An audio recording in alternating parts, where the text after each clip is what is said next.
வணக்கம் செந்தில். வணக்கம் கிருஷ்ணன். இன்றைய அரசியல் சூழல் சம்பந்தமாக சில கேள்விகள் உங்ககிட்ட பகிர்ந்துக்கலாம்னு நினைக்கிறேன். சரி. முதல் கேள்வியா, நம்ம அண்ணன் திருமாவளவன் இருக்கார் பார்த்தீங்களா? ஆமாம். அவருக்கு நேற்று கூட உள்துறை அமைச்சர் மாண்புமிகு அமித்ஷா அவர்கள் பிறந்தநாள் வாழ்த்து சொல்லியிருக்காரு. ஆமாம், வாழ்த்துகள். பிறந்தநாள் கொண்டாடுற நாள் ஆகஸ்ட் மாதம் தான். ஆனால் இருந்தாலும் அஃபிஷியலாக ஒரு டேட்டு சர்டிஃபிகேட் படி 10 இருக்கிறதால, ஜூலை 10 இருக்கிறதால நேற்று வாழ்த்து சொன்னதாக அண்ணன் சொல்லியிருக்காரு. ஸோ அது மட்டும் இல்லாமல் தொடர்ந்து அவருடைய இந்த 26 ரிசல்ட்டுக்கு அப்புறம் அவருடைய நிலைப்பாடு தடமாறிட்டே இருக்குன்னு சொல்லிட்டு ஒரு பேச்சு இருக்கு மக்கள் மத்தியில். அதை பற்றி அவருடைய அரசியல் நிகழ்வுகள் செயல்பாடுகள் பற்றி உங்களுடைய கருத்து கொஞ்சம் சொல்ல முடியுமா? இல்லை, அண்ணனே முதல்லலாம் சும்மா ஏதாவது ஒரு சின்ன காரணம் கிடைச்சாலே பிஜேபியோட பி டீம்னே சொல்லுவார். ஆனால் அவர் ஏன் மேடையில் அமித்ஷா எனக்கு ஃபோன் பண்ணார், ரயில்வே அமைச்சர் ஃபோன் பண்ணார், இப்படிலாம் பேசுகிறாருன்னு நம்மளால் பெருசாக புரிஞ்சிக்க முடியல. ஒருவேளை இந்த ஆட்சி அமைக்கிறதுக்கு இதுக்கு எதுவும் அவங்க சைட்லேருந்து இதே மாதிரி ஃபோன் பண்ணாங்களா அப்படிங்கிற சந்தேகம் இது மூலமாக நமக்கு வருது. ஆனால் அவர் பிறந்தநாள் வாழ்த்து சொல்கிறது ஒரு இயல்பான விஷயம்தான். யார் வேணால் சொல்லுவாங்க, ஒரு தலைவர் அவர் சொல்லுவாங்க. ஆனால் அதுவும் பிறந்தநாள் கொண்டாடுறதா ஒரு ஆகஸ்ட் மாதங்கிறது உலகத்துக்கே தெரியும், உள்துறைக்கு தெரியாமல் இருக்குமான்னு என்னுடைய கேள்வி உங்ககிட்ட சேர்த்துக்கிறேன். அவர் திடீர்னு பேப்பரில் பார்த்தோன்னே எடுத்து ஃபோன் பண்ணிட்டாங்களான்னு தெரியல. அது கொஞ்சம் விசித்திரமாக தான் இருக்குது. ஏன்னா அவர் அங்கே மினிஸ்ட்ரியில் இருக்காரு, அவருக்கும் நிறைய பேர் உதவியாளர் இருப்பாங்க, எல்லோரும் இருப்பாங்க, எல்லார்கிட்டையும் அவரும் சொல்லியிருப்பார். ஒருவேளை அவரே இன்டென்ஷனாக திருமாவளவனுக்கு நான் பேசணும்னு நினைக்கிறேன், நீங்கள் வேணால் எப்போன்னு பாருங்கன்னு கூட சொல்லியிருக்கலாம். ஆனால் அந்த தமிழ்நாட்டு உளவுத்துறை தான் மட்டமாக இருக்குன்னு பார்த்தா இந்திய உளவுத்துறையுமா மட்டமாக இருக்கும். அவங்களாவது எல்லாரோட பயோடேட்டா வச்சுருப்பாங்க, யார் எந்தெந்த நேரத்தில் என்னென்ன வேலை செய்கிறாங்க, எந்த தலைவருக்கு போய் மாலை போடுறாங்க, எந்த கட்சி எப்படி செயல்படுது, தொண்டர்களை எப்போ சந்திக்குது, இந்த மாதிரி எல்லா விவரங்களும் இன்டெலிஜென்ஸ் எடுத்து வச்சுருப்பாங்க. அப்படி ஒரு அமித்ஷாவுக்கே ரிப்போர்ட் பண்ணுறவங்க, அமித்ஷாவுக்கே தரவுகள் கொடுக்குறவங்க இப்படி ஒரு தரவு கொடுப்பாங்களா அப்படின்னும் நமக்கு ஒரு பக்கம் தோணுது. சரி, பரவாயில்ல, நம்ம அண்ணனுக்கு தானே கூப்பிட்டு சொல்லியிருக்காரு ஒருத்தர் அப்படின்னு பார்க்கும்போது சரி. இப்போயாச்சும் நான் அண்ணனுக்கு சொல்ல வேண்டியது, இப்போ பேசும்போது சொல்கிறாரு கொள்கை வெறுப்பு வேற, தனி மனித வேற. ஆமாம், அப்போ இப்போ நீங்கள் இப்போ பொலிட்டிக்கல் வேறு, பர்சனல் வேறுன்னு இப்போ நீங்கள் சொல்கிறீங்களே, இதை தான் நம்ம முதல்லேருந்தே சொல்லிக்கிட்டு இருக்கோம். அண்ணன் சீமான் அவர்கள் ரொம்ப நாளாகவே சொல்லிக்கிட்டு இருக்காரு. அது ஒரே ஒரு விஷயம், அதுவும் ஒரு வன்னியரசு இருக்காரு பாருங்க அவர் கட்சியில் அமைச்சரா. அதுவும் ஒரு படி மேலே போய் நாம் தமிழர் கட்சி ஓம் தமிழர்னு சொல்கிற அளவுக்கு உக்கரமாயிடுவார். இப்போ அது அந்த விஷயத்துக்கு என்ன பேர் வைக்க போகிறாரு தெரியல. அந்த நேரத்தில் வன்ம அரசாவே மாறிட்டார் அவர். அதனால அந்த மாதிரி வன்ம அரசு, வன்னி அரசு, வன்ம அரசு. ஆமாம், அதனால அப்போ அந்த மாதிரி சொல்லிட்டு இப்போ அவரு தாவேக்காவும் நாம் தமிழரும் பிஜேபியோட 2 அணிகள்னு இவங்க தான் பேசினாங்க, RSS உடைய பெற்றெடுத்த பிள்ளை. ஆமாம், அப்புறம் இவங்க போய் கூட்டணி வச்சோன்னே இல்லை இது கொஞ்சம் தெரிஞ்சிச்சு, அதாவது எப்படியோ ஜெயிக்கிற குதிரை என் குதிரை, ஆமாம், தோத்த குதிரை ஆப்போசிட் டீம், அது எதையோ ஒன்று பேசி இது பண்ணிடுவாங்க. ஆனால் இந்த நேரத்தில் அவருக்கு வாழ்த்து சொன்னாங்கன்னு அவர் சொல்கிறதும், இந்த இவங்க ஏற்கனவே தாவேக்கா ஆட்சியோட பல டிமாண்ட்லாம் வச்சாங்க, அது நடக்கலை இது நடக்கலை அப்படின்னு உள்ளுக்குள்ளேயே நிறைய முரண்பாடுகள் இருக்குங்கிறது நமக்கு ஒரு சில ஒரு செவி வழி செய்தியாக வந்ததுன்னு வச்சுக்கிங்களேன். அப்போ என்னென்னா முதல்ல இப்போ தாவேக்கா 108 இடங்களில் மெஜாரிட்டி வந்துருச்சு அப்படின்னு சொன்ன உடனே ஓடி போய் ஆதரவு கொடுத்தது காங்கிரஸ். ஆமாம், எந்த கூட்டணியில் நின்னாங்களோ அந்த கூட்டணி தலைவருக்கு கூட, ஆமாம், தன் தலைவருக்கு கூட ஒரு வார்த்தை சொல்லலை. ஐயா போயிட்டு வரேன்னா சொல்லிருக்கேன், அவரும் அதான் வருத்தப்படுறாரு. ஏன்பா போனேன், ஒரு வார்த்தை சொல்லிட்டு தான் போயேன்ப்பா. கம்யூனிஸ்ட் இருந்தாங்க, பட்டு போனதுக்கு அப்புறம் பறவைக்கு வேலை சொல்லிட்டு இருக்க முடியும், பறந்து போக வேண்டியதான். கம்யூனிஸ்ட் இருந்தாங்க, அவங்க போகும்போது ஐயா கொஞ்சம் போயிட்டு வர பக்கத்தில் அப்படின்னு சொல்லிட்டு போயிட்டாங்க. அதுக்கப்புறம் அண்ணன் இருந்தார், திருமணம் இருந்தார், கொஞ்சம் பக்கத்தில் போயிட்டு வரேன்னு அவரும் போனார். அப்புறமா உதயநிதி பாவம் சும்மா போயிட்டு வந்தாங்கன்னு சொன்னாங்க, போய் அமைச்சராயிட்டாங்கன்னு அதுக்கப்புறம் வருத்தப்பட்டதெல்லாம் பார்த்தோம். அதனால ஏதோ ஒன்று சொல்லிட்டாவது போயிருக்கலாம் நீங்கள் அப்படின்னு வருத்தப்பட்டாங்க. காங்கிரஸ் அது பண்ணலை. அதுக்கப்புறம் மற்ற கட்சிகள்லாம் போய் ஆதரவு கொடுத்தது, மற்ற கட்சிகளை போய் தாவேக்கா தலைவர் விஜயே பார்த்தது. காங்கிரஸ் தான் சரணாகதி, வீட்டை உடச்சிக்கிட்டு போயிட்டாரு. ஆமாம், மடை திறந்துன்ற மாதிரி ஓடி போய் ஓட்டாங்க. அதுக்கப்புறம் எல்லா கட்சிகளுக்கும், எல்லா கம்யூனிஸ்ட்லேருந்து யூனியன் முஸ்லீம் லீக்லேருந்து எல்லா தலைவர்களையும் போயிட்டு இவரே நேரில் போய் பார்த்தாரு. அங்கே உட்கார இடம் இல்லைன்னா சோஃபாலாம் போட்டாங்க, சேர்லாம் இல்லைன்னு சொல்லி ஒரு சிலருக்கு சோஃபா போச்சு, சோஃபாவில் உட்காந்து பேசிட்டு அப்படியே ஒரு கூட்டணியாக அதை இது பண்ணி ஆதரவு கொடுங்கன்னு கேட்டு, அது இல்லாமல் இன்னும் கொஞ்சம் தலைவர்களையும் போய் விஜய் அவர்கள் சந்தித்தார். அதில் முக்கியமாக வந்து 5 இடங்களை வச்சிருக்கிற பாமக அன்புமணி அவர்களை போய் வீட்லேயே சந்தித்து அவங்க குடும்பத்தோட படம்லாம் எடுத்துக்கிட்டு அப்படியே வந்தார். நம்ம அப்போது இது எப்படி போகும்னு நம்ம பார்க்கும்போது என்ன பண்ணாருன்னா, பாமக போய் சந்திச்சார வழி, அதுக்கப்புறம் கூட்டணிக்காக அப்படின்னு அழைக்கும்போது பாமகவெல்லாம் கூப்பிடல. இந்த கட்சிகள் திமுக கூட்டணியில் யார் யாரெல்லாம் இருந்தாங்களோ அவங்கள மட்டும் கூப்பிட்டு கூட்டணின்னு சொல்லுங்க. அது உங்க இதில் எனக்கு திமுக கூட்டணி ரெண்டும் ஒன்று தான். விஜயோடைய ஸ்டேட்மெண்ட் சொல்கிறேன், கல்லாப்பட்டி கூட்டணி. விஜயோட ஸ்டேட்மெண்ட் படி கல்லாப்பட்டி கூட்டணி அவங்க எல்லாரும் ஒன்றா சேர்த்து பெரும்பான்மையை பெற்று ஆட்சி அமைச்சிட்டாங்க. ஆனால் வந்து இந்த பக்கம் பாமக கிட்ட வந்து அவங்க போகவே இல்லை. ஒருவேளை சும்மா போய் பார்த்துட்டு வந்து ரிசர்வ் பண்ணி வச்சுட்டாரு அப்படின்னு தான் நம்ம நினைக்கிறோம். நாளைக்கு ஆமாம், நாளைக்கு ஏதாவது ஒரு பிரச்சனை வந்துருச்சு இங்கே இந்த கூட்டணிக்குள்ளே யாருக்கிட்டையாவது, முக்கியமாக அந்த திருமாவளவனோட ஒரு சிக்கல் வருது. ஏன்னா அவங்க தான் வந்து ஆட்சியில் பங்கு அதிகாரத்தில் பங்குன்னு முதல்ல சொன்னாங்க. இப்போ வந்து மினிஸ்ட்ரிலேயே இடம் வாங்கிட்டாங்க. நாளைக்கு வேறு ஏதாவது கூட இப்போது திருச்சி கிழக்கில் அவர் நிப்பாட்டி துணை முதல்வராக இருக்கலாம் அப்படின்ற பேச்சுவார்த்தைலாம் போச்சு. அதெல்லாம் வந்து உண்மையாக பொய்யான்னு தெரியல. ஆனால் அது ஒரு பேசு பொருளாக மாற்றினாங்க. அப்போ வந்து இந்த மாதிரி ஒரு சிக்கல் வரும்போது அன்புமணியோட வந்து கை கோர்த்து, ஏன்னா இங்கே 2 தான், அங்கே 5 இருக்குல்ல, அதனால பேலன்ஸ் பண்ணிடலாம் அப்படிங்கிறதுக்காக பார்த்து வச்சாரான்னு தெரியல. அது அப்படியே ஓடிக்கிட்டு இருக்கு. இப்போ இந்த சூழலில் கரூரில் ஒரு கூட்டத்துக்கு போகும்போது ஒரு 41 பேர் வந்து உடல் நசுங்கி உயிர் இறந்துட்டாங்க. எப்படின்னா ஒரு நபர், அந்த 41 பேருக்கு அவங்களோட குடும்பத்துக்கும் வந்து அரசு வேலை கொடுக்குறாரு முதல்வர் விஜய். அப்போ அந்த 41 பேருக்கு கொடுத்தா மாதிரியே எங்களுக்கும் கொடுங்க அன்புமணி. ஆமா, இப்போ வந்து குரல் எழுப்புறாரு. எப்படின்னா மற்றவங்க எல்லாரும், அந்த சீமான் வந்து முதல்ல அதை எதிர்த்தாரு. சாராயம் குடிச்சவனுக்கும் அந்த அரசு 10 லட்ச ரூபா பணம் கொடுக்குறேன்னு சொல்லுது. அது மாதிரி நீங்க சினிமா மோகத்துல ஒரு நடிகரை பார்க்க வந்து நசுங்கி செத்தவங்களுக்கு நீங்க அரசு வேலை கொடுக்குறீங்க. அப்போ இது வந்து சரியான விஷயத்தை ஊக்குவிக்க எது வேணா செய்யலாம். இப்போ உண்மையாலுமே தேர்வுக்கு தயாராகி படித்து இரவு பகலாக படித்து உழைப்பு செலுத்துறவங்களுக்கு இதில் என்ன பலன் இருக்கும் அப்படின்ற முறையில் அண்ணன் சீமான் எதிர்த்தாரு. இப்போ குறைஞ்சபட்சம் அதே குடும்பத்தில் இதே தேர்வு 2 முறை எழுதி ஒருத்தர் தேர்ச்சி பெறல, அவர் கஷ்டப்படுறாரு, அவருக்கு இந்த வேலையை கொடுத்தோம். ஒரு பிரைமரி ஸ்டேஜ் தாண்டினார் எக்ஸாமில், ஆமாம், அவருக்கு அந்த வாய்ப்பை கொடுத்தோம். இல்லை கூடுதலாக இத்தனை மார்க் அவருக்கு கொடுத்தோம். அந்த குடும்பத்துலேருந்து வந்தால் கூடுதலாக 10 மார்க் கொடுத்தோம், அதுக்கப்புறம் நீங்கள் தேர்வு எழுதி அதில் தேர்ச்சி பெற்றுக்குங்க அப்படின்னு சொன்னாவது ஒரு அடிப்படையிலேருந்து ஒரு விஷயத்துக்கு உதவுறாங்க அப்படின்னு நம்ம பார்க்கலாம். ஆனால் இது எதுவுமே அவங்க பண்ணல. அதுக்கு தான் வந்து அண்ணன் சீமானவர்கள் முதல்ல வந்து இது வந்து ஒரு தவறான ஒரு முன்னுதாரணமாயிடும். அப்போ வந்து நடிகனை போய் பார்த்து சேர்த்தா அவங்க வீட்டில் ஒரு வேலை கிடைக்கும் அப்படிங்கிறது வந்து எவ்வளோ ஒரு தவறான முன்னுதாரணம். ஒரு நகைக்கடை திறக்கிறதுக்கு கூட நடிகர்கள் வந்தாங்கன்னா கூட்டம் கூடும். ஆமாம், அங்கேயும் 4 பேர் நசுங்கி சாவான்.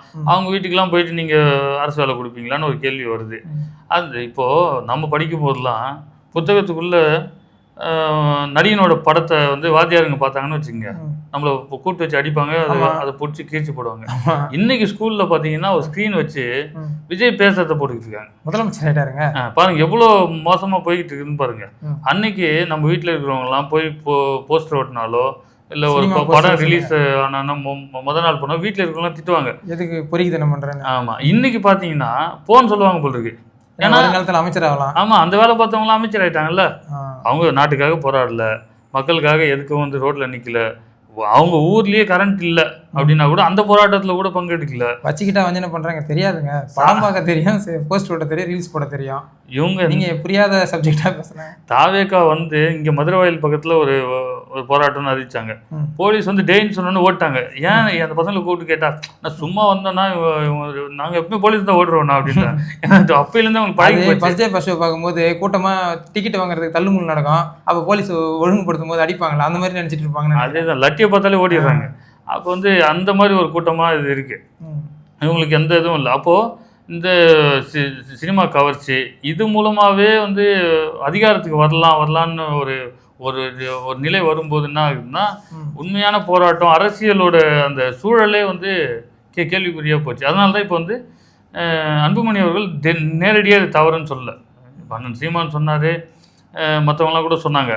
அவர் எப்படி சொல்கிறாருன்னா, சரி நீங்கள் கொடுத்துட்டீங்க பரவாயில்ல, ஆனால் வந்து எங்கள் ஆளுங்களும் ஒரு 21 பேர் வந்து இதே மாதிரி இடஒதுக்கீடு போராட்டத்தில் இருந்தாங்க.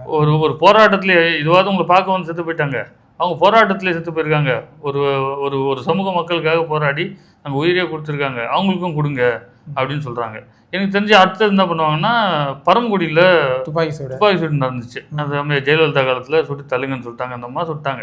அவங்களும் வருவாங்கன்னு நினைக்கிறேன், அரசு வேலை கூட. அதை விட இன்னொன்று, இப்போ 2015 மழை வெள்ளத்தில் செம்பரம்பாக்கம் தண்ணியை திறந்து விட்டு நிறைய பேர் இறந்தாங்க. ஆமாம், அவங்களுக்கு கொடுக்கலாம். அப்புறம் இப்போ முதல்வர் ஸ்டாலின் இருக்கும்பொழுது பீச்சில் அந்த ஏர்ஃபோர்ஸ் 6 பேர் செத்து போனாங்க, இறந்தாங்க. அவங்களும் அப்போ அடுத்தது கோர்ட்டுக்கு போகணும்னு நினைக்கிறேன். ஆமாம் கேட்டு நீங்கள் கொடுக்கறது இருந்தால் எல்லாரும் கொடுத்துருங்க, என்ன பண்ணுறது? அரசு வேலை வந்து உங்கள் வீட்டு வேலை. சாலை விபத்துகள் நடக்குது, சாலைகளுடைய கண்டிஷன்ஸ் அது சரியில்லைன்றதால. அப்போ அதுவும் அரசோட தவறு. அப்போ அது மூலமாக நடக்கிற விபத்துக்கும் நீங்கள் இதெல்லாம் அரசோடைய தவறு. ஆனால் கரூரில் நடந்தது தனிப்பட்ட கட்சியோட அன்ஆர்கனைஸ்டு பண்ணதால தவறு. ஏன்னா அவர் குடிக்க தண்ணியோ சாப்பாடோ எதையும் முறைப்படி நிர்வாகம் பண்ணதால. நேரமும் இல்லை, 12 மணிக்கு வர வச்சுட்டு நைட்டு 7:30 மணி வரைக்கும் ஒரே இடத்துல நிற்க வச்சு எல்லாரையும் கொண்டுட்டீங்க. அதுக்கு நீங்கள் இப்போ வந்து வேலை கொடுக்குறீங்க. குறைஞ்சபட்சம் அந்த கரூரில் போய் பேசும்போது அப்படி ஒரு துயர சம்பவம் நடந்தே இருக்கக்கூடாது, என் மனசு வலிச்சுது, நான் அதுக்கு வருத்தம் தெரிவிக்கிறேன், நான் ஒரு வேளை வராமல் போயிருந்தா இந்த உயிர் போயிருக்காதுங்கிற அந்த மனிதாபிமானமான ஒரு வார்த்தை விஜய் அவர்கள் வாயிலேருந்து வரவே இல்லை. நம்மளே சொல்லுவோம்ல, இப்போ யாரையாவது பைக்கில் கூட்டு போய் கீழே விட்டா கூட நம்ம என்ன சொல்லுவோம், நான் கூட்டு போகலன்னா நீ ஊந்தே இருக்க மாட்டேன் அப்படின்னு நம்ம சொல்லுவோம்ல. அப்போ வந்து அது நம்ம உள்ளத்துலேருந்தே சொல்கிறோம். சரி, குறைஞ்சபட்சம் அந்த மனிதாபிமானத்தோடு நம்ம ஒரு வார்த்தையை பதிவு பண்ணுவோம். ஆனால் விஜய் அவர்கள் வந்து கடைசி வரைக்கும் அந்த சம்பவத்துக்கு நான் வரலன்னா யாருமே செத்துருக்க மாட்டீங்கிற அந்த வார்த்தையை வந்து பதிவே பண்ணுறேன். ஏன்னா இல்லை, அவர் குற்றவாளின்னு ஆயிடவே கூடாதுன்னு கவனமாக இருக்கார். ஏன்னா இப்போ வரைக்கும் திமுக செஞ்ச பெரிய தவறு, அந்த கூட்டத்தை ஆர்கனைஸ் பண்ணது விஜய் தான். அவர் தான் வந்து அதோட லீடரு, அவர் தான் அதோட முதன்மை. விஜயை பார்க்க தான் எல்லாருமே வராங்க. அப்போ நீங்கள் அவரை தான் முதல் குற்றவாளியை சேர்த்துருக்கணும். எங்கள் அண்ணன் சீமான் நடத்துகிற கூட்டத்தை அவர் ஏற்பாடு பண்ணுறதில்ல, நாங்கள் தான் ஏற்பாடு பண்ணுறோம், மேடை போடுறோம், எல்லா வேலையும் செய்கிறோம். காவல்துறையில் அனுமதி வாங்குறது வரைக்கும் எங்கள் பேர் தான் இருக்கும். அவரை நேரடியாக வந்து கழுத்து போட்டு அனுமதி வாங்கினாரு. ஆனால் அந்த கூட்டத்தில் எது நடந்தாலும் அவர் பேரை முதல்ல சேர்த்துறீங்க. அதே மாதிரி ஐயா வைகோ அவர்களை திருச்சியில் ஒரு வழக்கு, இவர் ஏர்போர்ட் உள்ளே இருக்காரு, சண்டை நடந்தது வெளியே. ஏர்போர்ட்லேருந்து அவர் இறங்கி வந்து தான் எதுவாக இருந்தாலும் இன்ஸ்ட்ரக்ட் பண்ணால் கூட அப்போ தானே பண்ண முடியும். ஏர்போர்ட் உள்ள என்ன பண்ணிட்டு இருப்பேன். ஆனால் முதல் குற்றவாளியை சேர்த்துட்டேன் நீ. அப்போது இந்த திமுகவை தான் சொல்கிறேன், நீங்கள் இதெல்லாம் இதிலெல்லாம் கண்காணிப்பாக இருந்தீங்களே, அங்கே கோட்டை விட்டீங்களே, ஹைகோர்ட்டில் அசிங்கப்படுத்தி அனுப்பிட்டாங்கன்னு விஜயே பேசுகிறாரு. சுப்ரீம் கோர்ட்டில் அப்போ விஜயே பேசுகிறாரு. அதை நீங்கள் போனீங்களே, உங்களை அசிங்கப்படுத்தி அனுப்பினாங்களான்னு பேச வச்சிட்டிங்கள. இதெல்லாம் வந்து திமுக செஞ்ச தவறோட பிரதிபலிப்பு தான். இது வந்து தொடர்ச்சியாக ஒவ்வொரு கட்டத்துலையும் நடந்துகிட்டே இருக்குது. இது எந்த இடத்துல போய் நிற்கும் அப்படின்னா, இந்த தாவேக ஆட்சி வெறும் ரீல்ஸ் ஆட்சி தான் அப்படிங்கிறத மக்கள் உணர்கிற வரைக்கும் போய் நிற்கும். அது எப்போ உணர்வாங்க அப்படின்னா, அது நம்ம காலம்லாம் பெருசாக கணிக்க முடியாது. பார்த்துக்கிட்டிங்கன்னா இப்போ விஜயோடைய கட்சி அவருக்கு கூட்டணியில் விசிகா இருக்குது.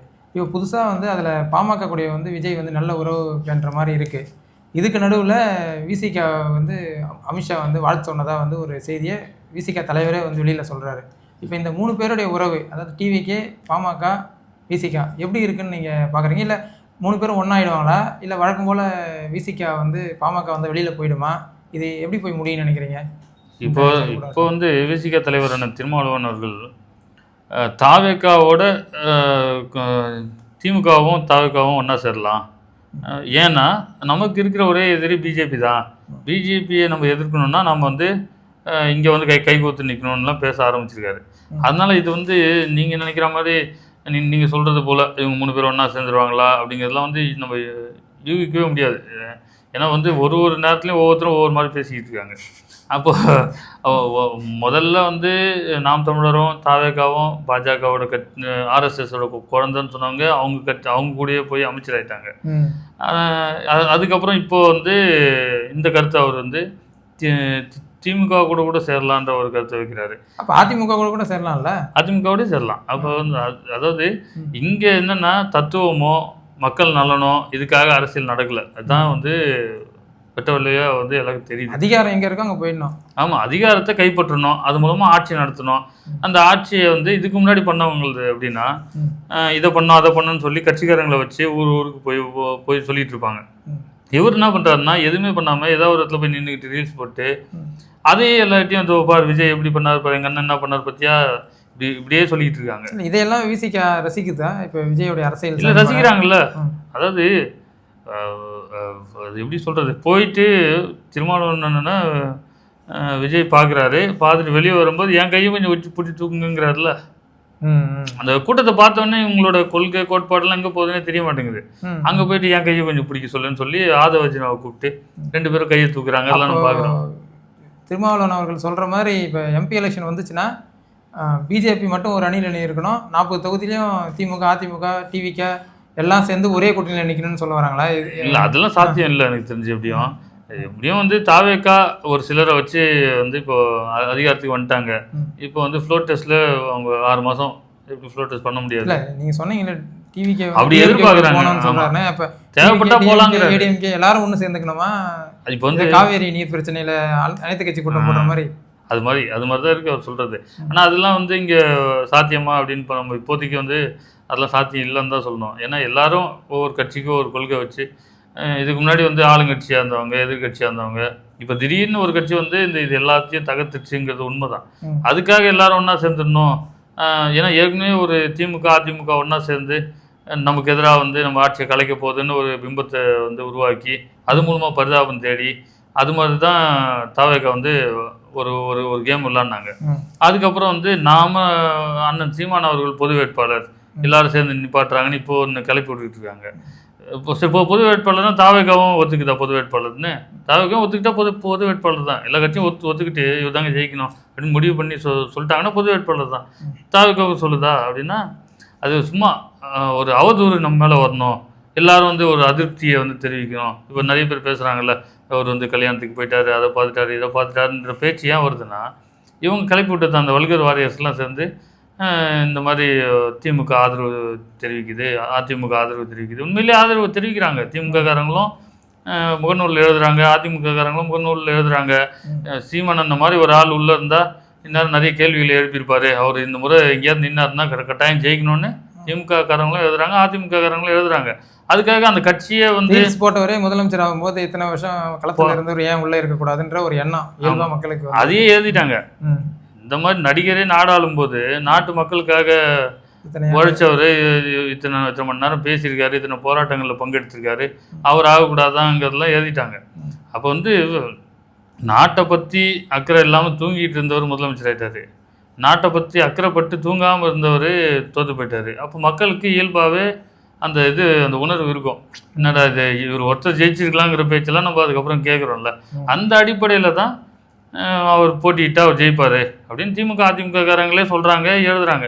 அதுக்காக வந்து உடனே திமுக அதிமுகவோடு இணைந்து விட்டார் சீமான்னு வந்து ஒரு இதுவை கிளப்பி விடுறதுலாம் வந்து அது வந்து நம்ம தொடர்ச்சியாக, அது ஒரு பெரிய விஷயமே இல்லை. நம்ம தொடர்ச்சியாக இவங்களுக்கு எதிராக நம்ம பேசும்போது நம்மளோட செயல்பாடுகள் இருக்க போது அதுவே அதை உடைச்சிரும். இவங்க யூடியூப்லேயும் இன்ஸ்டாகிராம்லேயும் ஃபேஸ்புக்லேயும் சொல்கிறதே பெரிய வேத வாக்காக மாற போகிறது இல்லை. அந்த நம்பிக்கை நமக்கு இருக்குது. அதனால் தொடர்ச்சியாக மக்களை நம்பி பயணிக்கிற நம்ம மக்களோட எந்நாளும் இருப்போம்.